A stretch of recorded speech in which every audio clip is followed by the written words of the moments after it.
Hi, I'm Mark Motzfero, Public Information Officer for the City of Vacaville, and this is another episode of Word on the Street with Vacaville Police Chief Rich Word. Chief, thanks for taking some time out of your day. As always, we appreciate your coming on the air with us. We've got some changes going on in the department, which the only constant now, it seems, is change in government generally and in the PD specifically, with people retiring, people coming on. So I thought we'd kind of talk about that a little bit today. Okay. Yeah, we're seeing some movement, people leaving and some new people that we finally brought aboard. Now, and we're losing another lieutenant, retiring. Yeah, this has been a big loss. Lieutenant Terry Cates is leaving after 28 years of service total. He didn't start his career with us, so he's a big loss. And hopefully but we have some good candidates in the queue to backfill that I hope to promote soon. But then it creates this laddering effect as I promote the sergeant up and an officer to sergeant. Then I have another vacancy at the police officer rank. Now we just had ceremonies for two sergeants, Vince Nadasdy and help me out here. I can't remember who. Yeah, and Steve Carey. Steve Carey. That's right. Right, former Officer of the Year. Right? Yeah. Which was really cool. It was a great. It was a great ceremony, and it was so neat to see them there with their families and everything. I mean, it's such a warm, fuzzy feeling to see these guys.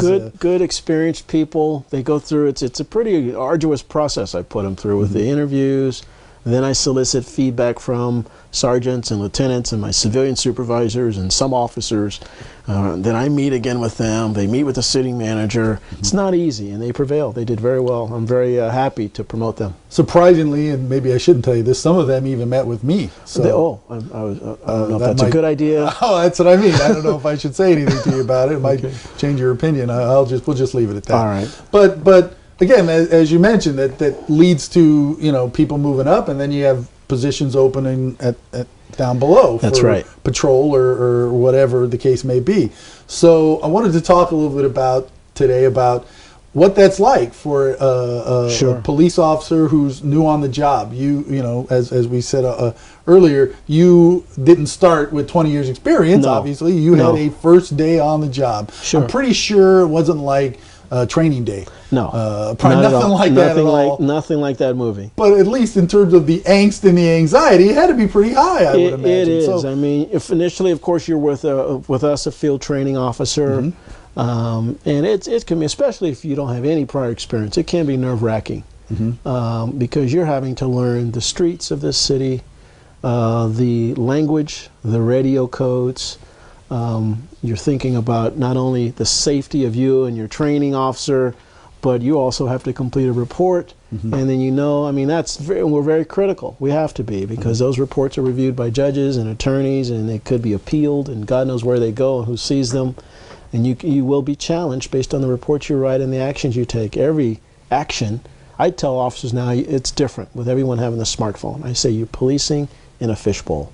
Everyone's watching, unlike when I started. It was just much different. Yeah, what's crazy, you turn on the news and they're showing video from somebody's camera, phone, and using it as legitimate news gathering. It's on YouTube, it's on the news. You see it everywhere today, and it makes the job different. So the officers, as we've mentioned before in this show, they wear their video recorders now. So they have some evidence of what they've done. So I like that. For them as well as the victims or whatever the case may be. So that's nice. It's different. And the technology too, Mark, is the people we hire today, they're really technologically oriented. They love this stuff, the smartphones, the video cameras, the GPS devices, computers in the cars. I mean, and so they get all that. They get all that, and they love it. Where I had a typewriter, and I didn't have a smartphone. And you had an oil lamp. Yeah, I did. In the police station, I believe, was made out of logs. It was. Yeah, I mean, it's been around for a while. I'm not trying to imply that at all. Yeah. But still, that first day must be pretty nerve-wracking. It is. And but tell us about your first day on the job. I remember my training officer, Patrick Hall, and I remember we took a call of a man naked that was yelling. Yelling on a street corner. And I froze, I admit. So my training officer pulls up next to this guy, the driver's side door is right next to this guy, gets out, and my training officer and this guy are now fighting on the street corner. And I'm in the passenger seat watching. And I'm watching. and still watching until he tells me, and he yells, he calls me a few names I can't repeat. Get out of the car. You want to help us out? You're a police officer now. So I thought for sure, okay, I get in there and I mix it up a little bit, and we of course win the fight, and we take this guy to jail, and I thought, okay, he's going to fire me. Yeah, first and last day. Thankfully, he didn't, and I never did that again. You have to remember early, immediately, you're a cop, you have to engage, you may have to put your hands on someone. So not a good first day. I would imagine we don't get a lot of naked guy on the corner calls here in Vacaville, but by the same token, that first call must just, your adrenaline just must be going crazy. You just don't know based on the call. A burglary in progress, a 459 was at this 459 in progress. You don't know. Okay, this could be a foot chase, could be a car chase, it could be a gun. You know, I hope the guy running is the actual burglar that I'm chasing. You just, some days you just got to be so alert.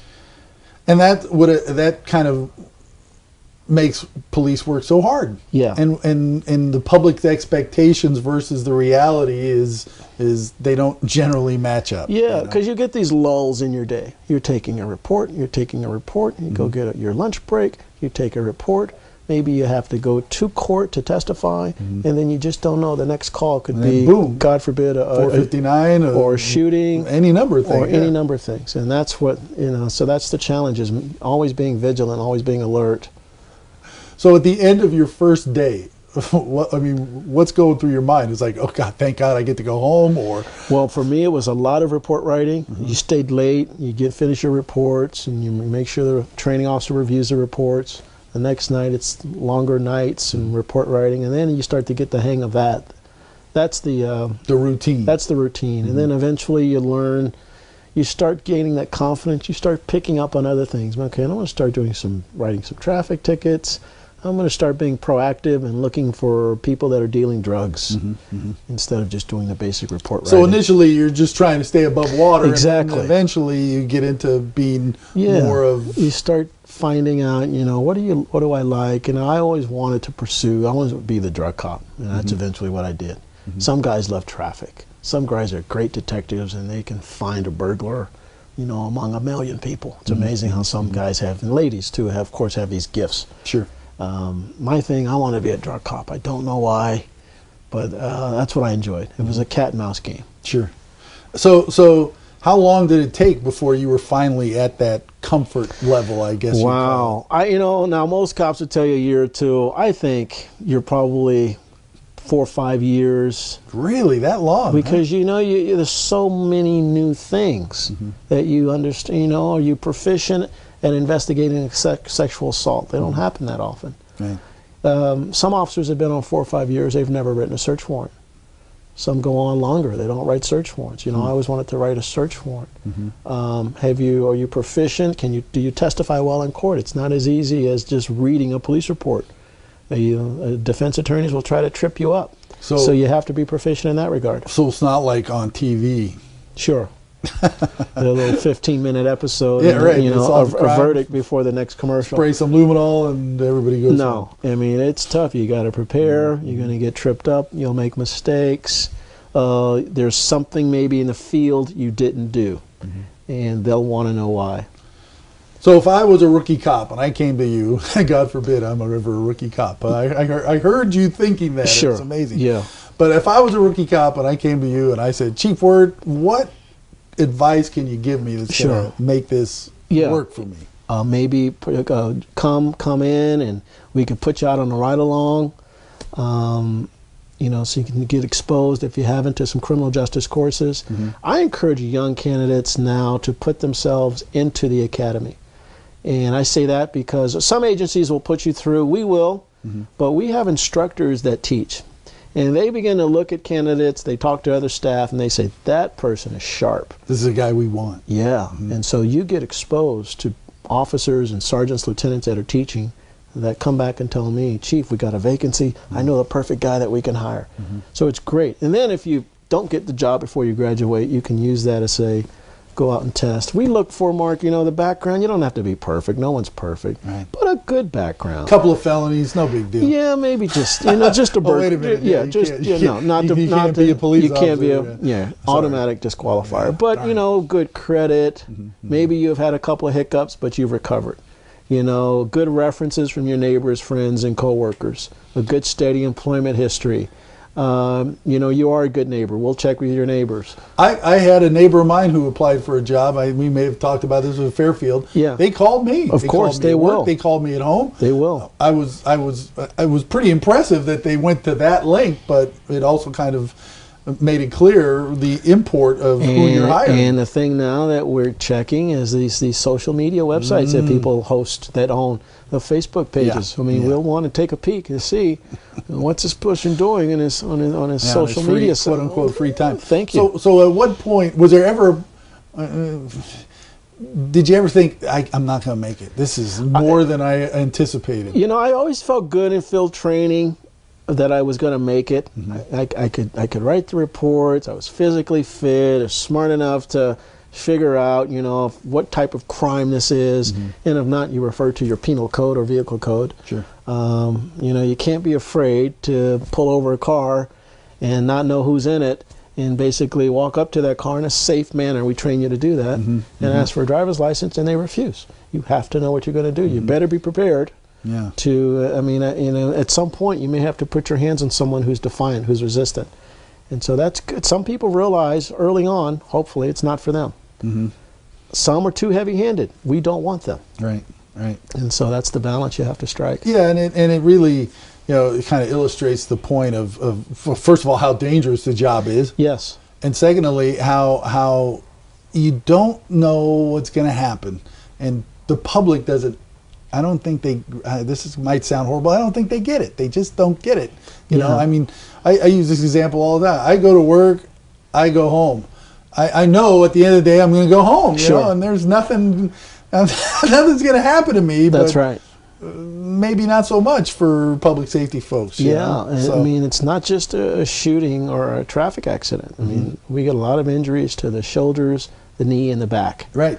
You wrestle with the guy, and maybe you break the small bones in your hand.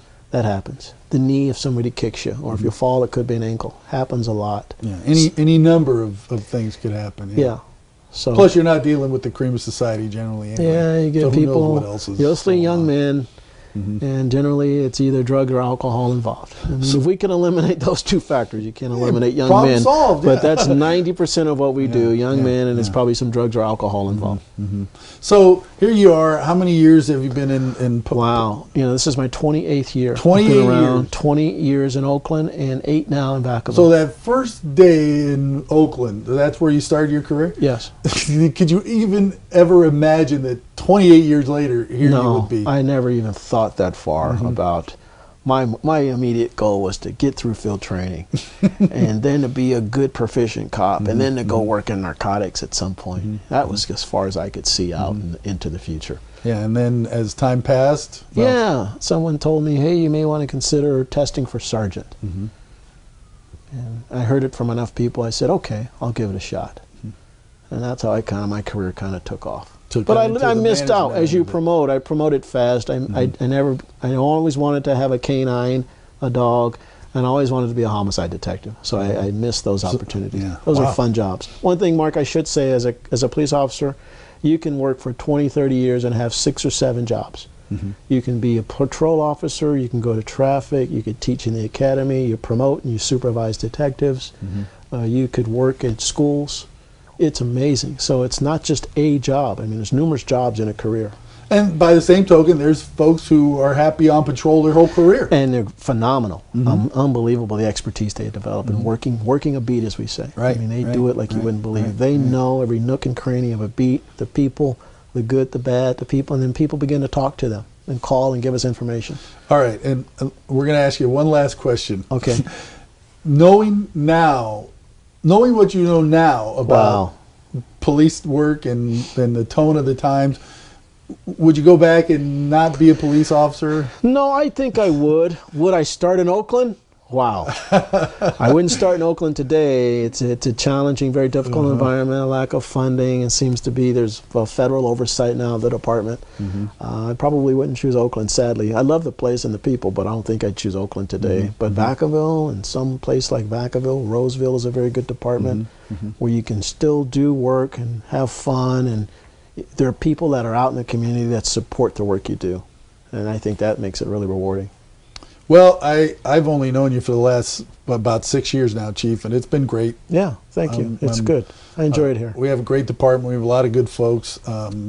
So I'm glad you're here. Yeah. I think our community is glad you're here, too. I hope so. I enjoy it. The people make it easy, the people that live here and the people that work at the department. Right. I try to get them what they need and get out of the way. Right.